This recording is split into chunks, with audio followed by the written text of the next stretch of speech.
नमस्कार, आदाब एंड सत श्री अकाल। Welcome to the new episode of legal talks with Akshay. तो आज का मुद्दा है हमारा टैक्स से रिलेटेड, आपकी पूंजी से रिलेटेड और आपके निवेश से रिलेटेड। तो ज़्यादातर जब भी हम अपनी इनकम जो हमने अपने हार्ड अर्न मनी से डिपॉजिट करी है या बचा के रखी है, हम सोचते हैं इसको कहाँ लगाएं। पहला ऑप्शन जो सबके दिमाग में आता है वो आता है एफडी, सेफ एंड साउंड। दूसरा ऑप्शन आता है यार पोस्ट ऑफिस की एनएससी ले लेते हैं, ये भी ठीक ठाक है। तीसरा ऑप्शन आज मैं आपको बताऊंगा आरबीआई के सेविंग बॉन्ड्स। तो इन तीनों में डिफरेंस क्या है, इन तीनों की लीगैलिटी क्या है और इन तीनों की टैक्सेबिलिटी क्या है, आज उस पर बात करेंगे।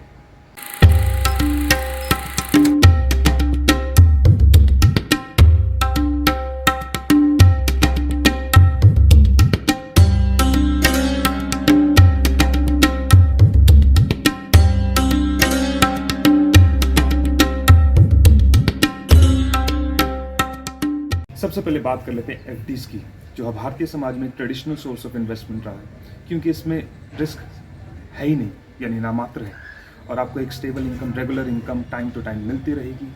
ये उन लोगों के लिए है जिनका रिस्क एपेटाइट बहुत लो है, और ख़ासकर ये आपको एक टैक्स बेनिफिट भी दे सकती है 80C के तहत, अगर आपके पास टैक्स सेविंग एफडी है।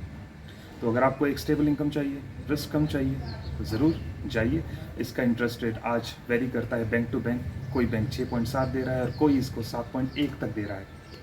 तो आपके कोई भी निजी बैंक हो या सरकारी बैंक में खाता हो, तो आप वहाँ पर जाकर अपनी एफडी परचेज कर सकते हैं। Good source of investment and good regular amount of income that you will get. दूसरी बात हम करते हैं एनएससी की, नेशनल सेविंग सर्टिफिकेट। ये भी केंद्र सरकार द्वारा निर्धारित है, यानी रिस्क आपका ज़ीरो, नामात्र।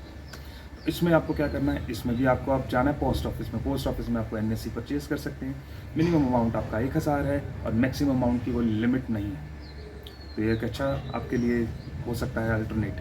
दूसरी बात एनएससी के जो बारे में आपको जाननी चाहिए, फर्स्ट क्वार्टर में सरकार ने इसका रेट डिसाइड किया था 7%, यानी जनवरी से लेकर मार्च तक आप 7% तक की इनकम इसमें अर्न कर सकते थे।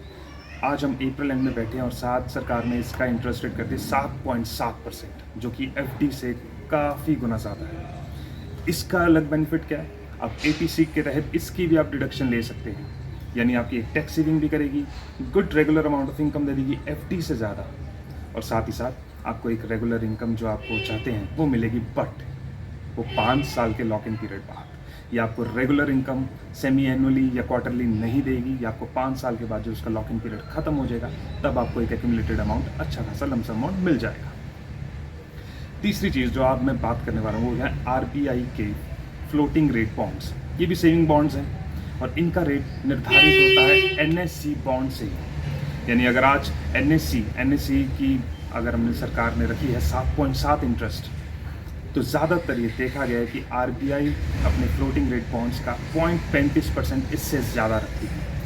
तो आज अप्रैल एंड में हम एक्सपेक्ट कर सकते हैं कि अगर 7.7 एनएससी का इंटरेस्ट मिल रहा है, तो हमें 8.5 तक, 8.05 तक हमें इन आरबीआई के बॉन्ड्स का मिलना चाहिए इंटरेस्ट। इसका बेनिफिट क्या है, इसमें भी कोई अपर लिमिट नहीं है, जितना मर्जी पैसा आपको लगाना लगाइए। सबसे बड़ा बेनिफिट इसका एनएससी से है कि एनएससी में जहां आपको 5 साल तक रुकना पड़ेगा अपनी इनकम के लिए, इन बॉन्ड्स में आप अपनी इनकम सेमी एनुअली ले सकते हैं। यानी सेमी एनुअली आपको इंटरेस्ट प्रोवाइड कर दिया जाएगा, आपको वेट नहीं करना पड़ेगा 5 साल के अंत तक मैं फिर रुकूंगा और काफ़ी सारा अमाउंट लूँगा। इसका डिसएडवांटेज क्या है, इसका डिसएडवांटेज ये है कि इसकी टैक्स सेविंग नहीं मिलेगी। यानी अगर आपने 20 लाख 10 लाख जितना मर्जी आपका एपिटाइट है, आपने उतना अमाउंट इन्वेस्ट कर दिया इन बॉन्ड्स में, आपको 80C के तहत उसकी कोई भी डिडक्शन नहीं मिलेगी। पर क्या ये मायने रखता है? ये मायने इसलिए नहीं रखता है क्योंकि सरकार 2 रिजाइम लेके आ चुकी है आज, ओल्ड रिजाइम ऑफ टैक्सेशन और न्यू रिजाइम ऑफ टैक्सेशन। अब न्यू रिजाइम जिन्होंने भी ऑप्ट किया है उनके लिए ये एक अच्छा सौदा हो सकता है इन्वेस्टमेंट का, क्योंकि उनमें वैसे भी उसको कोई तरह की डिडक्शन नहीं मिल रही न्यू रिजाइम में। तो अगर आप न्यू रिजाइम के लिए अपने आप ऑप्ट कर चुके हैं ऑलरेडी, तो न्यू रिजाइम में आप कर सकते हैं और इस बॉन्ड को डेफिनेटली ऑप्ट कर सकते हैं, क्योंकि इसमें आप एक ज़्यादा इंटरेस्ट लेंगे।